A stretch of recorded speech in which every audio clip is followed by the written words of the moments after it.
America loves to promise that success will save us. Work harder, rise higher, shine brighter. But one man chased that dream so fiercely it shattered him. And when you see why his world collapsed, you'll start to see the same cracks in our world today. This isn't just his story. It's ours. Sometimes a story from a century ago feels like it was written about the world we're living in right now. When people talk about the American dream today, they often describe it like a finish line they must reach before time runs out. A house that's big enough. A salary that's high enough. A life that looks polished enough on camera. But beneath all that polish, behind the curated photos and motivational speeches, something quieter lives. It's the worry that maybe we're running toward something that doesn't actually exist. And that is where the story of the Great Gatsby begins to feel painfully familiar. This isn't just a tale about the roaring 20s or sparkling parties. It's a mirror America still holds up to itself. A reminder that ambition can be beautiful, but also blinding. And at the center of it all stands a man who builds his entire world on hope and reinvention. A man who believes that if he can just shine brightly enough, if he can just climb high enough, he'll finally be seen, loved, and accepted. That man is Jay Gatsby. And whether you're from a small town in the Midwest or a crowded city on either coast, you probably know someone like him. Maybe, in some quiet way, you are him. Gatsby grows up with very little, but he carries one enormous thing inside him. A dream so big it almost burns through his ribs. He doesn't just want comfort or stability. He wants transformation. He wants to rewrite the story of who he is. Maybe that's why his story hits home for so many Americans. This country was built on reinvention. People crossing oceans, crossing state lines, crossing every limit to build a life from scratch. The idea that you can rise above where you came from is stitched into the American identity. But the harder truth, the one we don't always talk about, is how lonely that climb can be when you're chasing an image instead of your own truth.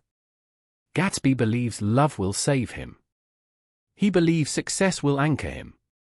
He believes that if he gathers enough status, the world will finally open its doors. So he works tirelessly, shaping his life like a sculpture. A mansion. Parties that light up the shoreline. Wealth that seems to appear from nowhere. People see his shine, but they never see the boy who once stared out across faraway fields dreaming that he'd someday be enough. And that's where the tragedy begins. Because no one tells you how exhausting it is to build a life that looks perfect on the outside while the inside feels cracked from longing. No one warns you that desire itself can become a cage. That chasing status can become an addiction. Modern America knows this feeling well. Today, it's not just mansions and champagne. It's followers, achievements, carefully crafted versions of ourselves that we push into the world hoping someone will see past the filter and love the real person behind it. Gatsby throws enormous parties, but he stands alone in crowded rooms. He's adored by strangers but unknown to the people he truly longs for. And this, too, speaks to the American present. We live in a time where you can be visible to thousands but deeply isolated inside your own life. You can gather attention but starve for connection. Gatsby's story whispers something uncomfortable, that admiration isn't the same as love, and visibility isn't the same as belonging. But the heart of his dream isn't the parties or the wealth. It's Daisy, the woman he once loved before he became the man the world now sees. To Gatsby, she represents everything he yearns for. Not just romance, but acceptance, stability, the feeling of finally arriving. He doesn't just want her, he wants the life he believes she symbolizes. And here lies the danger. When a person becomes a symbol, the dream becomes heavier than reality can handle. Daisy lives in a world of comfort and privilege, untouched by the hunger that shaped Gatsby's life. She moves through society with ease because she was born inside its walls. Gatsby tries to force the world to treat him the same way, building his identity like a fortress, but the cracks show no matter how hard he tries to hide them. It's the same feeling so many Americans experience today, are working relentlessly to prove they belong in rooms that still whisper they don't. Gatsby doesn't fail because he isn't good enough. He fails because the world he's trying to enter was never designed to welcome someone who has to fight his way up. Social ladders have rungs invisible to the people born at the top. And the dream he clings to has rules he never had the privilege to learn. When people talk about equal opportunity, they often forget that opportunity is shaped by where you begin. Gatsby begins far outside the gates of privilege, and no matter how fast he runs, the gate never fully opens. Still, there is something heartbreakingly admirable about his hope. Even when the world pushes back, he keeps believing. He holds on to his dream with the kind of devotion that feels almost sacred. But devotion becomes dangerous when it disconnects you from reality. Gatsby stares so long at his dream that he can't see the truth. He can't see Daisy's flaws or his own. He can't see how much of his life has been built on illusions. And he can't see the fragility of the world he's crashing into. This is where the story makes its hardest point. The American dream promises that hard work and ambition lead to success, but it doesn't warn you about the cost of losing yourself in the chase. Gatsby doesn't know when to stop. He doesn't know how to step back and ask whether the dream he's clinging to is worth the suffering it brings. He believes that he can bend reality to his will, but reality has limits. And when it finally breaks, he pays for it with everything he has. The tragedy isn't in his failure, it's in how deeply he believed the dream would save him. It's in how many people today still believe the same thing. Modern hustle culture teaches us to sacrifice rest, peace, relationships, and even identity in the name of achievement. It tells us that if we work hard enough, we can outrun insecurity. But insecurity doesn't disappear when you succeed. It just hides beneath the surface, waiting for the moment the noise quiets down and you're left alone with yourself. Gatsby's story echoes through today's America in ways we rarely admit. People move to big cities thinking they'll find meaning. They chase wealth thinking it will heal old wounds. They create digital versions of themselves hoping someone will finally see their worth. But when you build your identity on external approval, you end up building your life on sand. One shift, one disappointment, one unanswered longing, and the whole structure trembles. Gatsby doesn't die because he's a bad man.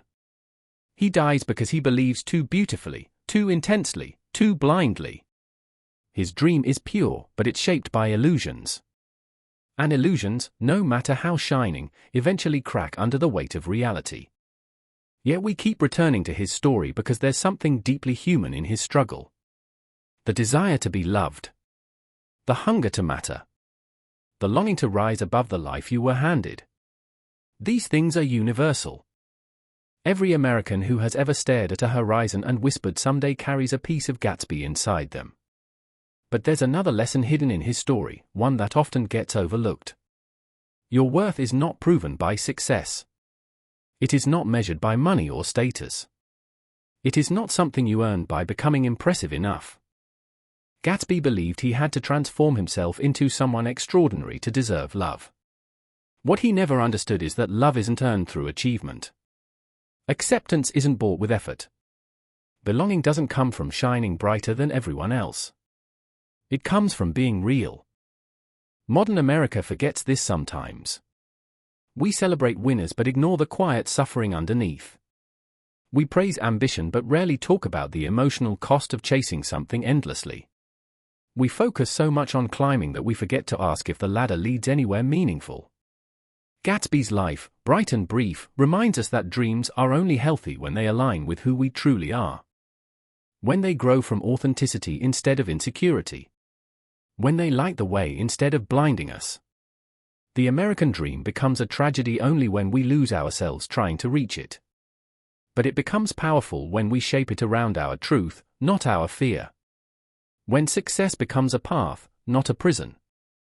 When ambition grows from self-respect, not self-doubt. As you think about Gatsby's story, think about your own. Think about the dreams you chase, the identities you build, the expectations you carry.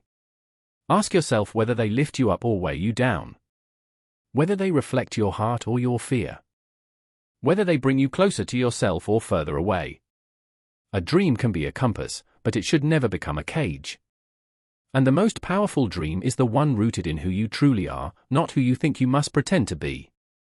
In the end, Gatsby reminds us that hope is beautiful but fragile, and that a life built on authenticity, connection, and self-acceptance will always shine brighter than any life built solely to impress the world. His story isn't just a warning.